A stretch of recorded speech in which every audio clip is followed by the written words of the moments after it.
Alright guys, as you can see we got this little barrel stove all done. It puts off a reasonable amount of heat. Burn, I don't know, not a ton of wood, but some wood. You can see the paint still there in the bottom and whatnot, so it hasn't gotten too hot. But today I ended up getting back from the holidays a little bit earlier, so I am going to go ahead and start working on the second barrel here. Build a stand, hopefully it'll set up about here, and then run some tubes through it and ideally get some sort of heat exchanger set up, if you will. So we'll get working on that today. Okay guys, I just want to start out with saying please like and subscribe, and if you see anything in here that you would do differently or recommend I do otherwise, throw it in the comments and let me know. Life's a learning experience. I'm always open to opinions. I'm always open to other ideas or suggestions or recommendations. So we'll get into this. Here I am just cutting the top of the barrel off. That way I can put a flat top on. Two main reasons I'm doing that. One is so I can put a nice little easy access point so I can get inside of the barrel if I ever need to, if I need to clean the tubes or if I want to mount it differently or mount something on it. I can get inside and, you know, bolt it or whatever. The other reason, and this is probably a bigger one, is so I have a nice area that I can set things on to heat them up. For instance, a bearing, or who knows, I want to make a pizza or something, dry gloves out, whatever. I have something I can set things on. Like I said, I do plan to make this into an oil burner as well, so in theory I could also set a container of oil on top to preheat it before burning. That being said, I will post a link to the review of the plasma cutter I'm using in this video. That is going to be right there. It's a really nice plasma cutter. It's only $200 on Amazon.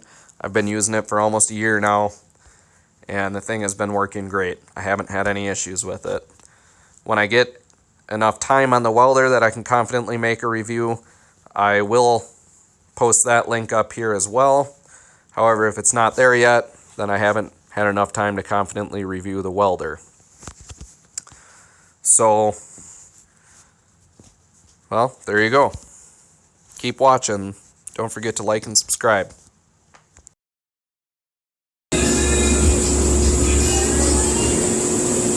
Alright guys, I think I got everything pretty well cut and polished up, ready to weld. So I got the welder out, grabbed some scrap for my legs, so I'll tack those together and do a little fitment check.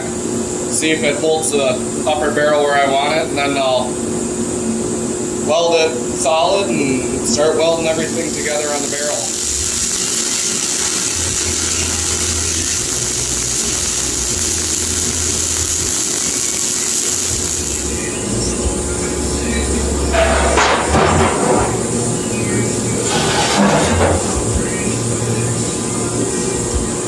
Alright, we're going to see how well this goes. I'm going to start on the back. Reason being, I don't know how well I'm going to be able to weld that thin metal. And, well, if it's on the back, no one will see it. So, we're going to see what happens. I prefer to be TIG welding, but I don't have a TIG welder at home here, so see what we can do.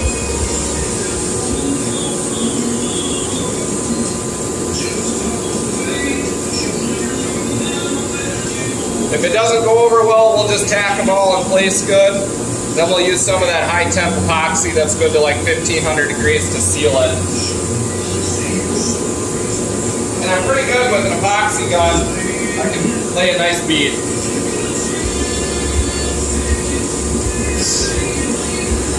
I'm going to ground that.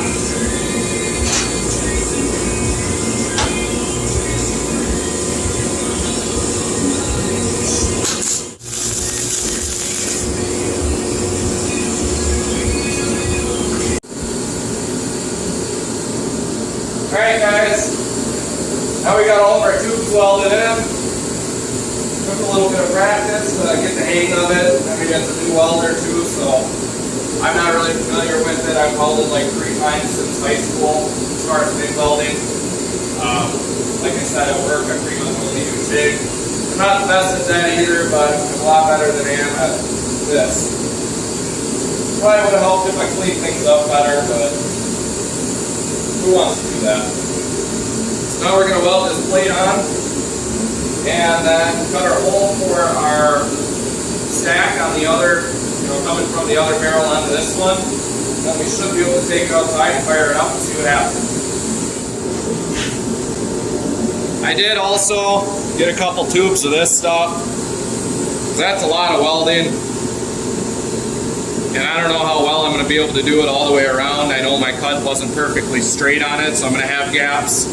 So I got some of this, so we'll lay a bead around when I'm done to make sure it's fully sealed, not that we smoke ourselves out in here one day.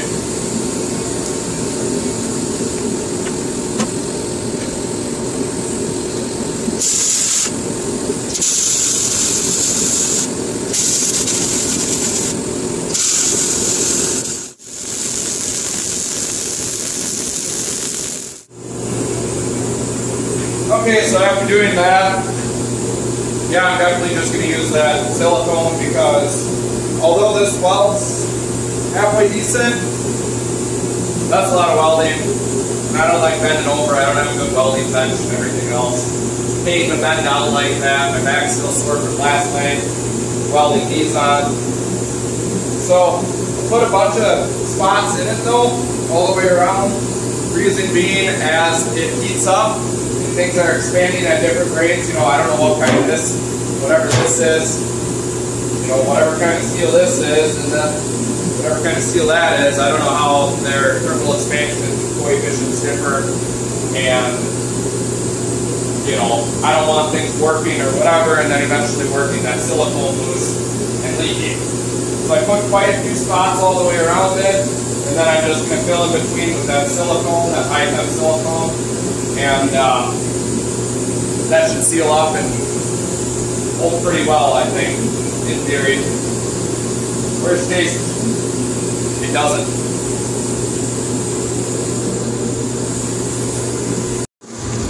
Okay, so here's kind of a little bit of a mock-up. I went ahead and added legs onto the stand here on the bottom, just because that turned out to be quite heavy, and I wanted something down there to keep it, steady back and forth. I haven't decided yet how I'm going to have these legs, if I'm going to put them on a silo stave here or if I want them right on the ground. But as of right now, this square tubing is a hair too small for this, or too big for this cross member, so I'll have to notch that out. This is just kind of a mock-up. All the epoxy or whatever in here is still curing, but you can see the exhaust of this one will come out down here. Got the hole up here. I went ahead and threw a handle on here so I can get in there, clean the tubes off if I ever need to, or do whatever I need to do in there. Just gives me access. And then the other idea here is I have some sort of a kind of a hot plate here if I need to heat a bearing up or whatever. So we're gonna run some pipe down here and then notch those out on the bottom there, and then we're gonna carry it all outside and fire it up and see what happens. I don't have the parts to get it installed in the shop today here, so I'll have to make another trip to Menards and get a whatever you call them here, like a flue thing that kind of, like a collar, whatever. But yeah, so that's where we're at.